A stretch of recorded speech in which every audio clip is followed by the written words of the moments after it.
Hello दोस्तों, नमस्कार। मैं डॉक्टर मनीष सर अपने चैनल में आपका स्वागत करता हूं।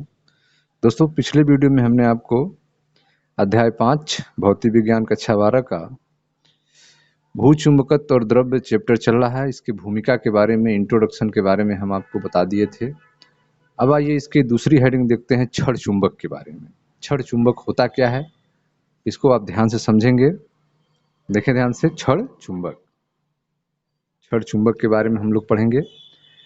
प्रसिद्ध भौतिक वैज्ञानिक अल्बर्ट आइंस्टीन के अति प्रारंभिक बचपन की स्मृतियों में से एक उस चुंबक से जुड़ी थी जो उन्हें उनके एक संबंधी ने भेंट किया था।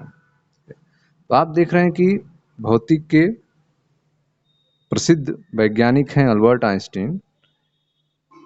ये भी चुंबक के साथ बहुत सारे प्लेइंग गेम खेलते थे। वह चुंबक जो है उनके किसी संबंधी ने इनको दिया था। आइंस्टीन उससे चमत्कृत हो गए। ठीक है, आइंस्टीन जो है उससे चमत्कृत हो गए थे, आश्चर्यचकित हो गए थे और उससे खेलते हुए कभी थकते नहीं थे। ठीक है, चुंबक की ऐसी प्रॉपर्टी थी कि वह चुंबक के साथ खेलते हुए कभी थकते नहीं थे। उनको यह घटना आश्चर्य लग रहा था, चमत्कार से कम नहीं लग रहा था। उनको आश्चर्य होता था कि कैसे एक चुंबक उन किलों और पीनों को अपनी ओर खींच लेता था।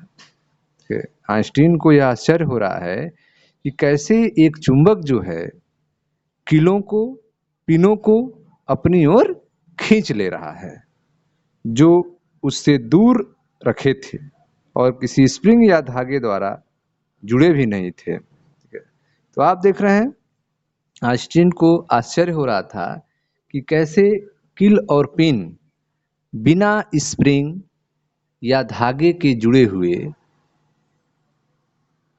चुंबक की तरफ कैसे आकर्षित हो जा रहा है, जबकि चुंबक से किल और पिन दूर हैं, धागों से भी बंधे नहीं हैं। और जो ही किल और पिन के सामने चुंबक लाते हैं कुछ दूरी पर, तुरंत किल और पिन जो हैं उस चुंबक की तरफ आकर्षित हो जाते हैं। ठीक है, चैप्टर के स्टार्ट में हमने लौह रेतन, ठीक है, चैप्टर की शुरुआत जो है लौह रेतन से करते हैं। लौह रेतन मतलब लोहे का मुरादा।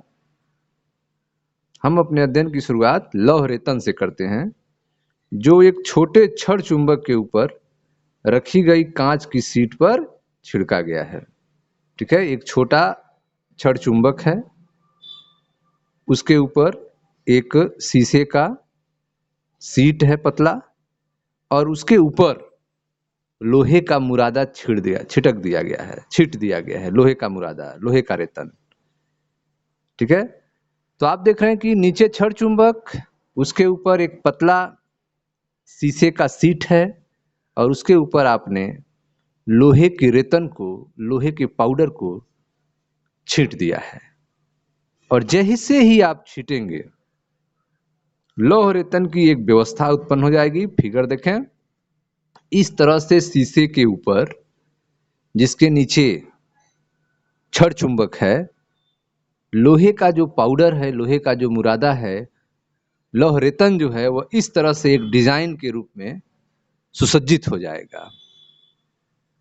एक क्षण चुंबक के इर्द गिर्द लौह रेतन की व्यवस्था को आप फिगर में देख रहे हैं, चित्र 5.2 में। और यह पैटर्न चुंबकीय क्षेत्र रेखाओं के अनुकृत है। यह जो पैटर्न आप देख रहे हैं, यहाँ पर जो है एकदम जीरो दिख रहा है, कोई पैटर्न नहीं बना है। फिर यहाँ पे कोई पैटर्न नहीं बन रहा है। फिर आप देख रहे हैं यहाँ पे पैटर्न जो है निकल रहे हैं, इधर से मुड़ के इसमें समाहित हो रहे हैं। ठीक है, यह लाइनें जो देख रहे हैं एक लूप बन रहा है, ये लूप बन रहा है, इधर से निकल के इसमें समाहित हो रही हैं, एक लूप बन रहा है इस तरह से। यहाँ देखें ऐसे मुड़ के आ रही हैं, ये सब बाहर निकल रही हैं। यह जो आप व्यवस्था देख रहे हैं लौह रेतन का, ठीक है, ये क्या हमें बता रहा है, यह व्यवस्था हमें मिला कैसे है। यह व्यवस्था के लिए आपने एक क्षण चुंबक लिया था, उसके ऊपर कांच का एक पतला सीट रखा था, और उस सीट के ऊपर आपने लौह रेतन को रखा था। ठीक है, लौह रेतन को रखते ही छिड़का आपने, तुरंत आपने देखा एक व्यवस्था उत्पन्न हो गई, एक डिजाइन उत्पन्न हो गई, एक पैटर्न बन गया। इस पैटर्न हमें क्या बता रहा है?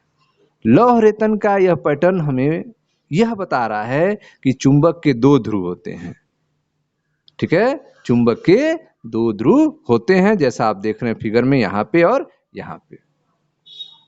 ठीक है, लौह रेतन के पैटर्न यह इंगित करते हैं कि चुंबक के दो ध्रुव होते हैं, एक को यन कहा जाता है और एक को यस कहा जाता है।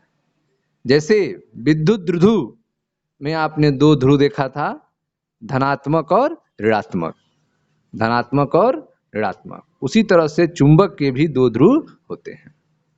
ठीक है, तो लौह रेतन के पैटर्न यह प्रदर्शित करते हैं कि चुंबक के दो ध्रुव होते हैं, ठीक वैसे ही जैसे विद्युत द्विध्रुव के धनात्मक और ऋणात्मक आवेश।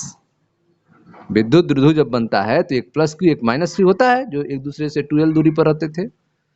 तो ठीक उसी तरह से जैसे विद्युत द्विध्रुव में दो आवेश होते हैं, धनात्मक ऋणात्मक, उसी तरह से चुंबक में भी दो ध्रुव होते हैं, एक को यन कहा जाता है और एक को यस कहा जाता है। जैसा कि पहले भूमिका में बताया जा चुका है कि एक ध्रुव का उत्तर और दूसरे को दक्षिण कहते हैं। चुंबक के जो दो ध्रुव बनते हैं, एक ध्रुव को उत्तर कहा जाता है, नॉर्थ पोल कहा जाता है, और दूसरे को दक्षिण ध्रुव कहा जाता है, साउथ पोल कहा जाता है। ठीक है, जब छड़ चुंबक को स्वतंत्रता पूर्वक लटकाया जाता है, जब छड़ चुंबक को हम बीच में एक पतला धागा बांध के किसी आधार से स्वतंत्रता पूर्वक उसको लटका के छोड़ दें, तो जब छड़ चुंबक को स्वतंत्रता पूर्वक लटकाया जाता है तो ये ध्रुव क्रमशः लगभग भौगोलिक उत्तरी और दक्षिणी ध्रुवों की ओर संकेत करते हैं। जब छड़ चुंबक को आप लटका देंगे तो यह जो दो ध्रुव आप देख रहे हैं, जिन्हें उत्तर ध्रुव दक्षिण ध्रुव कह रहे हैं, वे भौगोलिक उत्तरी और दक्षिणी ध्रुव की ओर इशारा करते हैं, संकेत करते हैं। लौह रेतन का इसी से मिलता जुलता पैटर्न, लौह रेतन का इसी से मिलता जुलता पैटर्न एक धारावाही प्रणालिका के इर्द गिर्द भी बनती है। जो पैटर्न आप देख रहे हैं लौह रेतन का बन रहा है एक छड़ चुंबक के कारण, ठीक उसी तरह से पैटर्न एक धारावाही प्रणालिका के कारण भी उसके आसपास यही पैटर्न बनता है। क्यों बनता है?